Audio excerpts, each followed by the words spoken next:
Olá, eu sou Eliane Amado e estou mestranda e pesquisadora em semiótica pela PUC São Paulo, consteladora familiar pela Hellinger Schule, Faculdade Novare, associada e voluntária aqui do IBCF.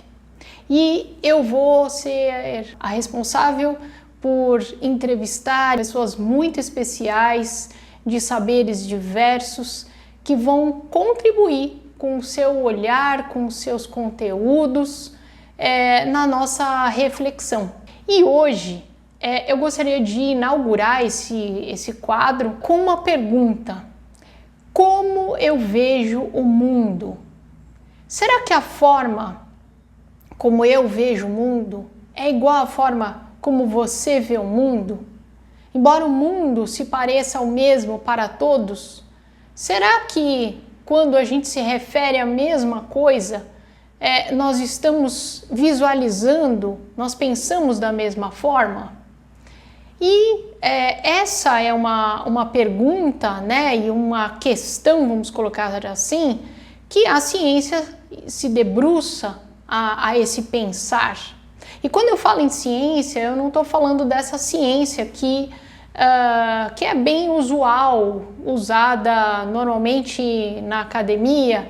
Quando eu falo de ciência, eu estou me referindo à ciência que Bert Hellinger nos trouxe. Quando ele usa a Hellinger ciência, quando ele cita no livro Amor do Espírito, essa ciência escrita em latim, que ela engloba a metafísica, a fenomenologia, um transcendente, a filosofia. É uma forma de pensar, uma forma de saber muito mais ampla do que nós nos damos conta.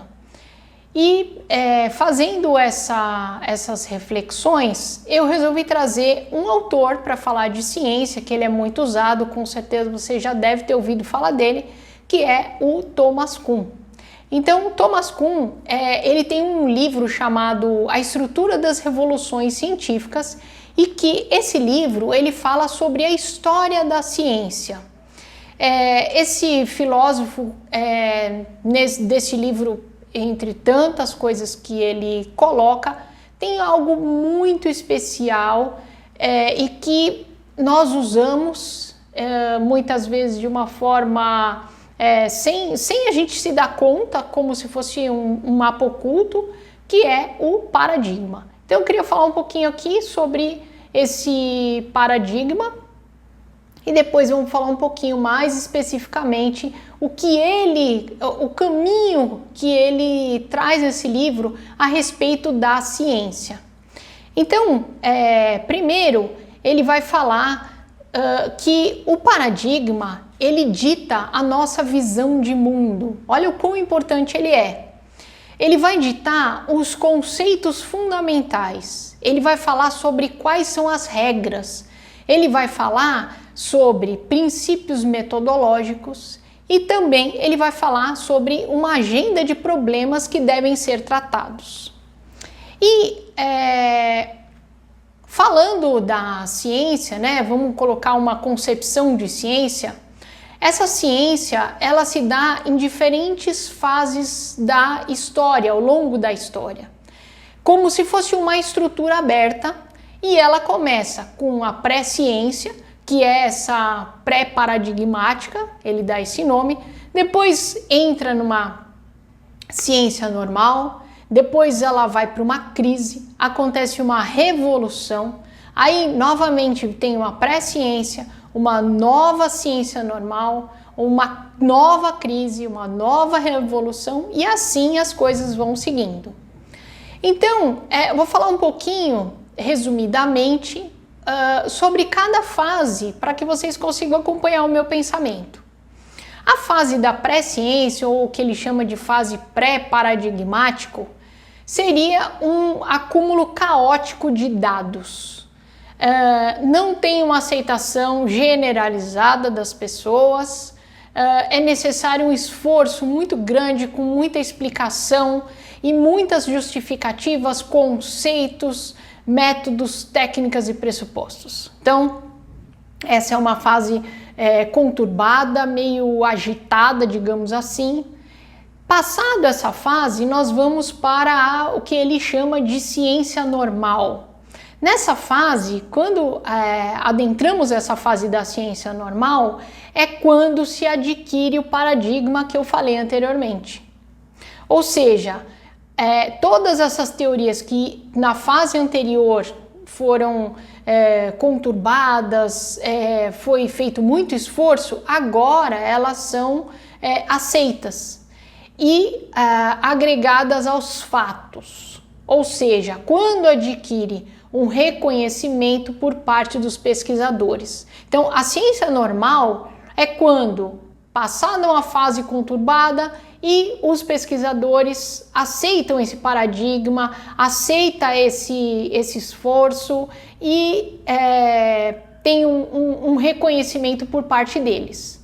Uma outra fase que é a crise, que ele chama de crise, seria um período de discussões, inseguranças, incapacidades, divergências. Então, eu tenho um paradigma, só que ele não consegue responder às minhas questões. E vejo, no meu ponto de vista, vejo que nós estamos nesse período. Tem muitas questões que a ciência atual não consegue responder, se coloca numa situação frágil, e aí é exigido que vamos para uma próxima fase, é o que ele chama de revolução científica. Então, o que é essa revolução científica? Quando surge um novo paradigma, uma nova forma de pensar. Antes de tudo, tem uma reformulação da área a partir de novos princípios e pressupostos, uma reconstrução nas concepções de mundo e sistema das relações. Ou seja, estamos nesse período de crise já há muito tempo, porque a ciência não responde tudo. Ao mesmo tempo, nós não conseguimos largar o paradigma atual, nós ainda nos baseamos nele e se faz necessário uma revolução científica. É necessário que haja um novo paradigma para que a gente consiga dar um outro salto de pensamento, de saber, de novas perspectivas. Só que para isso a gente também tem que estar aberto. Se estivermos paralisados numa ciência do século XIX, nós não vamos conseguir pensar com uma ciência que exige essa reformulação, esse contemplar de outros pensamentos, esse incluir de outros pensamentos, não esse excluir, que é a ciência do século XXI. Então, se fizermos uma reflexão sobre todas essas fases que eu apresentei, falando sobre a ciência, podemos dizer que a constelação familiar está na fase da pré-ciência ou essa ciência pré-paradigmático. Por quê? Observamos que não tem uma aceitação ainda generalizada desse paradigma, ainda exige um esforço muito grande de pesquisadores para justificar os conceitos, os métodos, as técnicas e alinhar tudo isso. Então, isso é um pressuposto meu, um pensamento meu. Fala aqui se você concorda comigo, o que você acha sobre esse pensamento. E levando um pouquinho mais adiante essa reflexão, eu gostaria de colocar aqui, em alguns tópicos, a forma de agir, de pensar de um pesquisador que está alinhado ao século XIX, enquanto outro alinhado ao século XXI. Então, vamos colocar aqui a ciência do século XIX, ela é materialista, racionalista / empirista, ela olha a realidade de uma forma fragmentada, ou seja, apenas em partes. Muitas vezes ela exclui a possibilidade do transcendente, ela exclui a metafísica,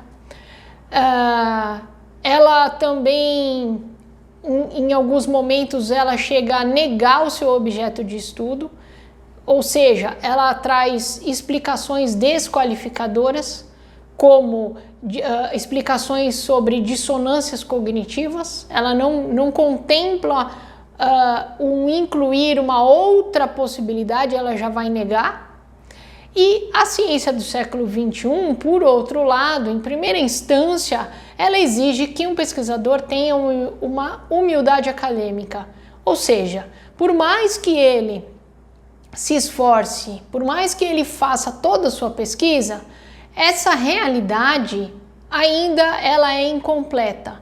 Sempre existe outras possibilidades. Ela não tem um pensamento fechado. Então, um pesquisador alinhado ao século XXI, ele vai ter um olhar para o todo, um olhar unificado.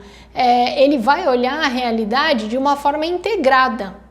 Ele vai incluir a possibilidade de um transcendente, ele vai admitir o transcendente, ele vai incluir a metafísica, ele vai incluir a filosofia e ele vai ver essas verdades como parciais.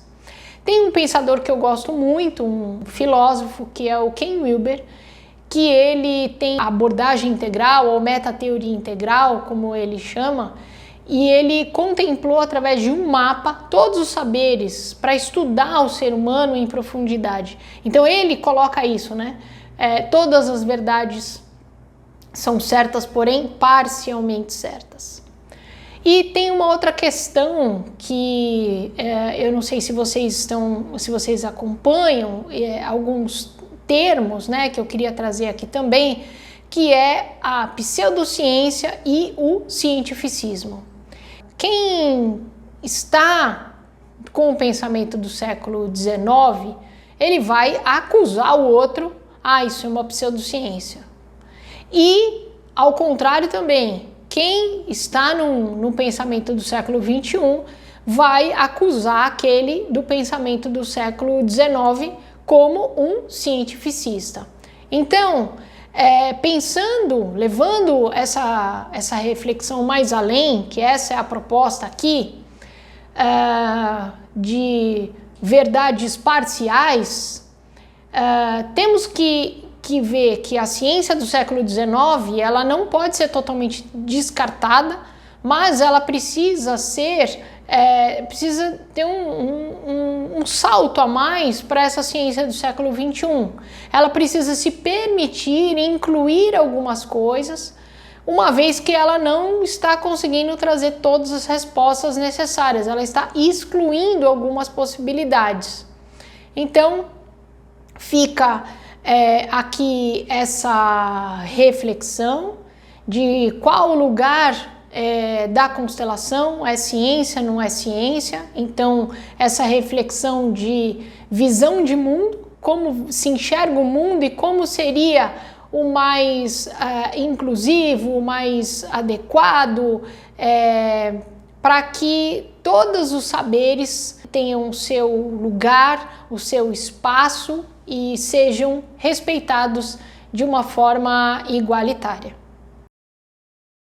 A área e o tema que eu gostaria de colocar, trazer, é a minha área de comunicação, que eu trabalho há mais de 25 anos, especificamente com as imagens, né, com direção de arte, com fotografia. As imagens sempre me encantaram e quando eu fui estudar constelação e essa correlação das imagens com as quais eu trabalho e a correlação das imagens interiores de cada um, eu me encantei com isso e vi na semiótica a possibilidade desse fluir dos signos, vamos dizer assim, desse mapa oculto da realidade.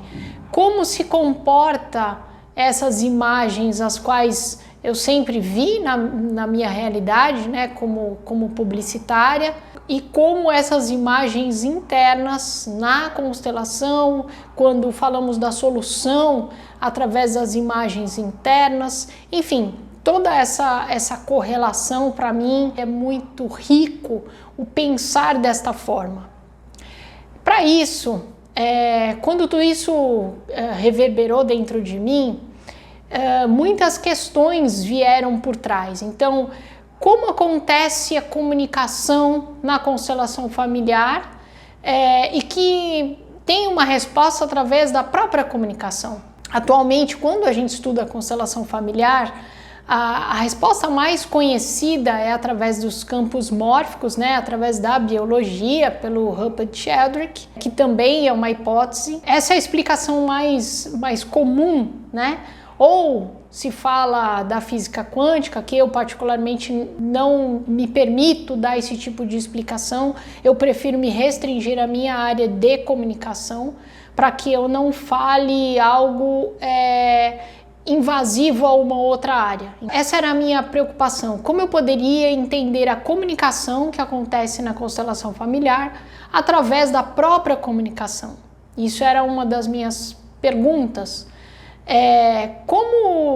Como é essa questão das imagens interiores, essa solução das imagens interiores, trazendo para a comunicação e não para a psicologia, por exemplo, do ser psicológico, né, levando para o ser lógico, até que um dia, fazendo a pós-graduação em constelação, eu tive a possibilidade de fazer uma pergunta em aula para a Sophie. Como eu chego nessas respostas? Foi uma resposta incrível que ela me deu, que olha, faz essa pergunta para o universo, faz essa pergunta tomando banho, faça essa pergunta caminhando, cozinhando, enfim, faça essa pergunta fazer parte do seu dia a dia. E assim eu fiz. Até que um dia eu estava numa meditação, né, numa reflexão, e essa resposta chegou até mim. Eu tive como uma visão de um desenho através de um diagrama. Esse diagrama ele está num artigo que eu publiquei através da revista Semioses na USP, ao término dessa matéria, dessa disciplina que eu estava fazendo. E aí eu ainda não me dei por contente, eu gostaria de levar isso um pouco mais adiante e criei um projeto, então ele foi aprovado na PUC. A PUC, não sei se vocês sabem, mas ela é o berço da fenomenologia. O pensamento semiótico, ele contempla a metafísica, ele parte da metafísica, então ele está alinhado ao pensamento do século XXI, exatamente como Bert nos coloca. E então esse mestrado é a união da comunicação através da semiótica, né, com o objeto de estudo que é a constelação familiar. Eu vejo como necessário uma abordagem que trouxesse todos esses conteúdos densos, transformasse numa forma mais simples para o nosso dia a dia, para as pessoas comuns que não estão fazendo parte da academia. Então, para isso, nesse grande desafio, eu criei uma abordagem, um projeto chamado Voz do Cosmos, transformei ele num curso que ele engloba tudo isso, todas essas teorias, todos esses saberes, eles estão organizados com passo a passo. Então, começamos a visualizar o todo, que é justamente alinhado ao pensamento do século XXI, e a partir desse todo nós vamos caminhar pela semiótica, pela fenomenologia, pela constelação familiar, até dar um passo além de como se comunicar através do invisível, se comunicar através do indizível, que nos possibilita a semiótica, essa lógica maravilhosa que eu sou encantada, apaixonada e que eu acho que o mundo precisa ter o contato com esses conhecimentos. Quando eu criei a Voz do Cosmos, uma grande pergunta que eu tinha, visto o cenário atual, embora Bert e Sophie Hellinger nos coloca que não devemos fazer nada após uma constelação familiar, devemos deixar com que as imagens interiores fluam e se acomodem dentro de nós, muitas pessoas, depois de uma constelação familiar, eu observei que elas não estavam preparadas para aqueles conteúdos que foram levantados. Não todas, mas muitas pessoas acabam saindo da constelação familiar com toda aquela informação, vai procurar um profissional de psicologia ou de psicanálise para que possa trabalhar todo aquele conteúdo. Então, com relação a isso, essas pessoas acabam falando, né? Elas vão colocar para fora, elas têm essa necessidade de falar, elas não conseguem silenciar, como é a orientação de Bert e Sophie Hellinger. Então, pensando nisso, nesse silêncio e estar alinhado à constelação familiar, que vem a abordagem Voz do Cosmos. Você vai conseguir trabalhar essas imagens interiores, trabalhar essas informações que foram levantadas na constelação familiar, alinhado ao silêncio, às orientações de Bert e Sophie Hellinger, através dos signos, através da semiose, através da fenomenologia, através da metafísica, e tudo isso de uma maneira científica e que honre o legado de Bert Hellinger e que respeite tanto a psicologia, que tem o seu lugar, a física, que tem o seu lugar, e outras tantas ciências, sem que nós precisamos invadir outros saberes, sendo deturpando, sendo acusando, cada um no seu lugar, de uma forma respeitosa e incluindo a todos. Hoje eu visualizo a constelação familiar como uma grande abordagem extremamente rica. Ao meu ver, Bert Hellinger realmente foi um homem à frente do seu tempo, e como um homem à frente do seu tempo faz parte ser criticado. Quantos até hoje, séculos depois, ainda não são criticados? Está aí o próprio Peirce, criador da semiótica. Ainda ele recebe muitas críticas, embora tenha um legado sensacional, é um polímata que deixou seus manuscritos em posse de Harvard. Enfim, a conclusão que eu chego da constelação familiar é a que eu coloquei, que ela ainda está realmente nessa fase de pré-ciência e que ela ainda precisa avançar, ainda é necessário ter esse paradigma mais embasado, mais estruturado. O meu pensar que eu deixo aqui é que você, ao invés de excluir alguma coisa, vai atrás, vai estudar, vai questionar. Não se apegue apenas a uma pessoa que tem um título de doutor ou um PhD, que você não seja um alvo de fake news, de desinformação. Hoje nas redes sociais nós temos muito disso. As pessoas não têm muita paciência de ler artigos e livros e de fazer os seus próprios questionamentos, de pensar por si só. Então, a minha sugestão, a questão que fica aqui é que você faça reflexões, não deixe ser levado simplesmente por recortes rápidos. Isso seja numa política, seja numa ideologia e seja numa visão de mundo.